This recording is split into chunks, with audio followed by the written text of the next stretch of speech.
tunghayan natin itong nangyari sa isang binata na ito. Kilala ang kissa na ito sa hadith ni Imam Muslim na qissatu al-malik wal-gulam was-sahir o al-gulam. Qissatu al-gulam wa rabbi. Ang kissa ng gulam o ng binata at ng kanyang Panginoon. Mayroong isang binata na inulat mula kay Ar-Rumi radiyallahu anhu na mayroong isang binata, gulam, hindi pa siya binata, magbibinata pa lang. Isang batang nagbibinata, no? Isang nagbibinata, gulam, na sa kanyang kapanahunan ay ititrain siya ng kaum na yon, ng kanilang bayan, para maging expert na mangkukulam. Sabi ng mga taga-70s, in short, mangku. 70s, 80s na term. Mangkukulam. Ano yung mangkukulam, di ba?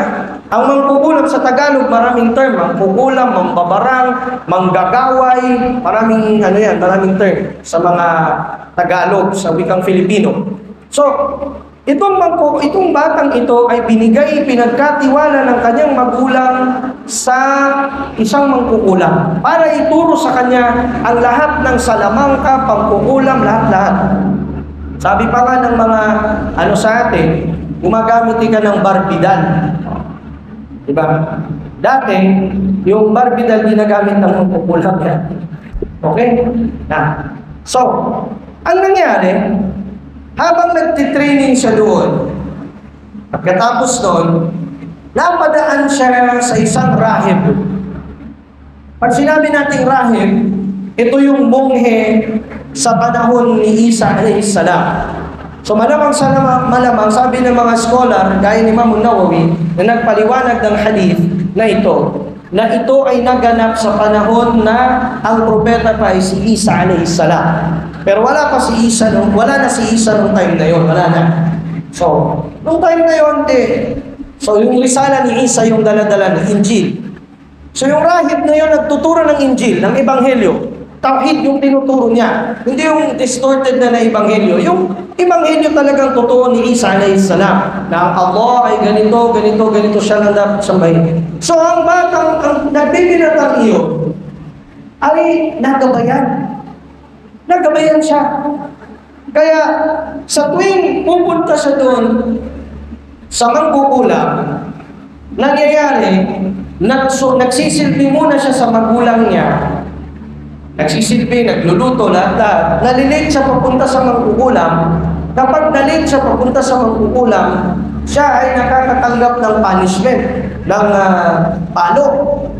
Tapos, dahil dadaan pa siya doon sa pari na nagtuturo ng tauhid, yung monghe sa time ng risala ni Isa a.s. tunay na tagasunod ni Isa a.s. ay nalilate din siya pa uwi sa bahay, kaya nagugulpi din siya ng magulang niya. Ano bang pinagtagal mo doon? So, nung panahon na natapos na ng magkukulam yung lahat ng itinuro niya na pagkukulam sa bata, sabi niya, pwede ka nang i-hire bilang opisyal na mangkukulam sa palasyo ng hari. Ang hindi alam ng mangkukulam, sa tuwing natututunan ng nagbibanatang iyon, ang lahat ng pangkukulam na tinuro niya, naninegate o nanonolify ito, nare-reject ito sa tauhid na tinuturo ng monghe. Ibig sabihin, nauna siya sa comparative studies. Nauna siya sa time na yun, yung nagbibinata. Kasi, hindi na pag-aaral para i-apply niya yung kaalaman ng pagkukulang. Hindi. Bagkus yung kanyang pag-aaral na yun, para ikumpara at ma-prove na batil, falsehood, kabuktutan, kalikuan, yung tinuturo ng matukulang at ang tunay at mas lalong tumatatag ang tauhid na natutunan na dito sa pari, sa monghe. Kaya nung natapos na yung kanilang klase sa monghe, sabi ng monghe, hilingin ko sa iyo bata, huwag mo ipagsasabi na galing sa akin ang tinuro ko sa iyo. Kasi malalagot ako sa hari. Kasi yung hari, naniniwala sa mangkukulam at naniniwala na siya ang Diyos na dapat sambahin. So hindi lang si Firaun ang nagpasamba sa sarili niya, marami sila. So dumating ang panahon, at ayon nga sa teorya ng mga mu'arrikhun, ng mga nagsasalaysay, sabi nila si Heraclius na yung king na yon, si Heraclius. Pero hindi nabanggit sa alin. So yung haring iyon, kinayod niya na yung binata, nirekomenda ng mangkukulam, King, meron na akong kapalit. Matanda na ako, diskanso na ako, papahinga na ako, ito na yung apprentice ko na na-train ko talaga. Okay, sabi na nga rin, very good. Andito na pala yan. So, nung time na yun, mayroong wazir o ministro yung hari, kanang kamay. Yung kanang kamay na yun ng hari, biglang nabulag. Nung nabulag yun, hinanap nila sino yung pinakamagaling na makakagamot sa kanya. Kaya sabi na, subukan natin ang nirekomenda ng pinakamatinding mangkukulam, yung batang mangku. Kunin natin siya. So yung batang mangku, siya na yung gumamot. Okay, tignan natin yung kapangyarihan nito kung mabisa. Kung natuto ba? Sinubukan. Anong sabi niya? Sabi niya, alam mo, hindi ako kailangan mo para gumaling ka. Lastu ana, sabi niya. Lastu ana alladhi u'tika, sabi niya, shifa. Hindi ako. Sabi niya, bakit? Sino ba? Sabi niya, ang Panginoon natin. Sabi niya, ang king? La. Bal Rabbi wa Rabbuka wa Rabbul Malik. Pagkos sabi niya, ang Panginoon ko, Panginoon mo at Panginoon ng hari. Sabi niya, papatayin tayo nito. Pag sinabi mo yan na may iba pang Panginoon higit sa hari, sabi niya, magtiwala ka. At sabihin mo sa pangalan ng Panginoon ng hari. Sabi niya sa pangalan ng Panginoon ng hari. Hinawakan ng nagbibinata yung mata niya at sinabi niya, Shafa ka Rabbul Malik, ikaw ay pagalingin ng Panginoon ng hari. Pagkatapos nito ay nakakita siya. Nung nakakita siya, naniwala na siya sa Panginoon ng binatilyo. Kaya ang ginawa niya, binahayag niya na ang Panginoon ng binatilyo ang totoong Panginoon at hindi yung hari. Nung malaman ito ng hari, pinatawag siya. Halika dito. Ano yung sinasabi mo na mayroong iba ng Panginoon bukod sa akin? Sabi niya, hindi mo kayang gawin ang ginawa ng Panginoon na nagpagaling sa akin. Sino sabi niya nagpakilala sa Panginoon? Rabbul Ghulam. Sabi niya, ang Panginoon ng binatilyo. Ipatawag ang binatilyo. Pinatawag ang binatilyo. Ayaw ang binatilyo. Sino itong sinasamba mong Panginoon na sinasabi mong nagpagaling dito sa ministro kong ito na bukod sa atin? Sabi niya, ang Panginoon mo, Panginoon ko, Panginoon na nating lahat. Sabi niya, nagalit ang hari. Sinong nagturo nito sa kanya? Sabi ng mga tao, malamang yung mangkukulam. Pinatawag ng mangkukulam. Sa galit ng mangkukulam, ginulpi niya yung binatilyo sa harap ng hari. At sabi niya, hindi ko tinuro sa iyo yan, magpakailanman, hindi ko tinuro sa kanya yan, hari. Hanggang sa, nung hatiin na ng hari, hinating na ng hari ito, pinarusahan niya itong ministro niya, hinati niya into halves. Hinati niya ang katawan. Yung espada, hinati yung katawan niya. At namatay sa tauhid yung ministro na yun. Namatay sa tauhid. Samantala yung mangkukulam, hindi. Sabi ng mangkukulam, dapat itong parusahan itong binatang ito.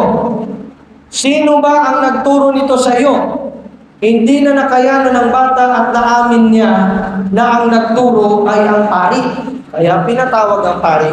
At pagdaka, in short, kasi mahabang kisa, pinatay ang pari na yun na shahid sa harap nilang lahat. Hinati din yung katawan niya sa harap nila. Okay, so natira ang mangkukulam, ang hari at ang binatilyo.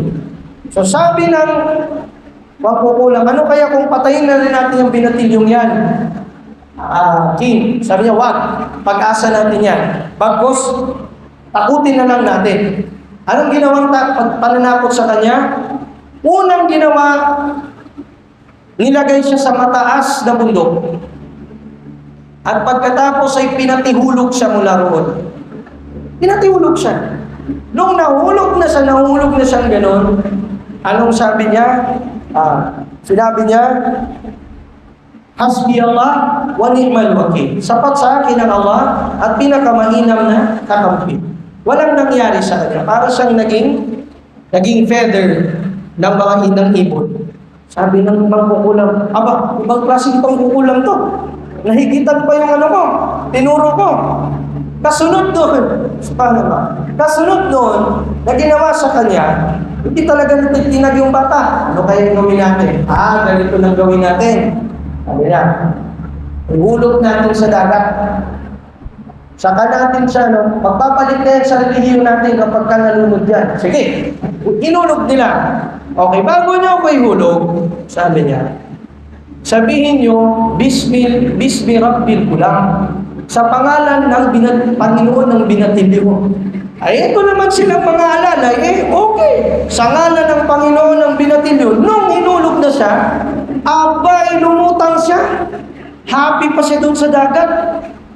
Dahil doon, ang mangkukulam naniwala na sa Panginoon ng binatilyo. At sinabi niya buhat ng time na yon, ako'y naniniwala sa Panginoon ng binatilyo. Anong ginawa ng hari? Ganon. So susunod ka doon sa munghin, sa pari, hinati din yung katawan niya na matay. Pero yung binatilyo hindi pa natinag. Sabi nung hari mo, pinagpapapatay ko na yung naniniwala sa Panginoon mo. Paniniwala ka pa ba?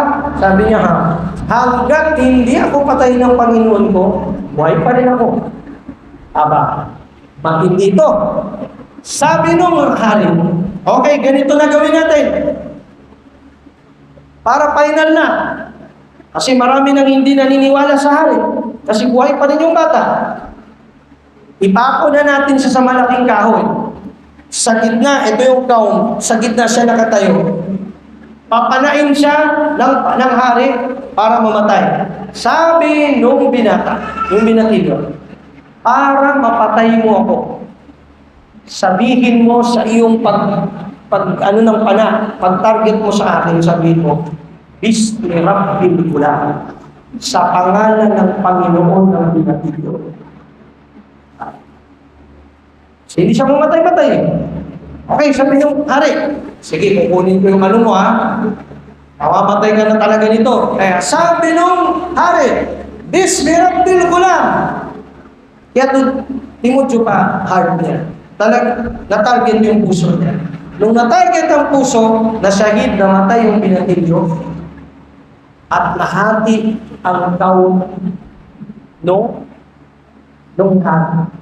Nahati yung kanyang kaharian. Majority naniwala sa Panginoon ng binatilyo. Dahil bakit? Kaya ng pangalan, sagradong pangalan ng Panginoon ng binatilyo, nabubuhay at pumatay. Allah. Ang nangyari, nahati sila. Nung nahati, kukunti na lang ang sumasamba sa hari. Dahil doon, ang hari ay nagpahukay, agad-agad, ura-uraga ng napalaking taha na punong-puno ng apoy at asupre. At lahat ng naniwala sa Panginoon ng binatilyo, ihuhulog sila doon sa apoy na yung naglalagablang. Mayroong isang nanay na nagpapasuso sa kanyang anak na na-convert sa tauhid, yumakap sa Islam sa oras na yon. Natakot siya hindi para sa kanyang sarili, pero natakot siya para sa kanyang anak. Nagsalita ang kanyang anak na sumususo sa kanya sa time na yun. Ang sabi ng kanyang anak, Ya Amma, la takhafi. Nanay, huwag ka, sabi niyang matakot, mangamba. La'adabul akhirati asyaddu min adabil dunya. Tunay na ang parusa ng kabilang buhay ay mas matindi pa kaysa parusa ng mundong ito. Kaya tumalun sila din sa atin at nasyahid sila. Anong makukuha natin sa mahaba na kisa na iyon, na pinaiksi na lang natin? Nasa Sahih Muslim, mula sa riwaya ni Ibn Sinan al-Rumi, radiyallahu anhu. Ang makukuha natin dun, mga kapatid, ay ang katatagan sa tauhid. Ang katatagan sa tauhid na makukuha natin sa pamamagitan ng kaalaman at ng ating pagharap sa realidad. Sa bawat araw na ating sinasabuhay sa mundong ito, na-encounter natin ang mga kaganapan at napapatunayan natin ang kahalagahan ng tauhid sa ating mga buhay. Hindi ba, minsan sa iyong pagbabalik Islam, para ka rin ang binatilyong iyon, nireject ka, gugulpihin ka ng magulang mo, bakit ka ng Muslim? Pupunan ka ng mana, tatanggalan ka ng kayamanan, tatanggalan ka ng lahat-lahat dahil lang sa pagsabi mo na Rabbi Allah. Dahil lang sa pagsasabi mo na ang Panginoon ko ay Allah Ta'ala. Tandaan mo, sa iyong katatagan na iyan, may pangako ang Allah Ta'ala sa iyo.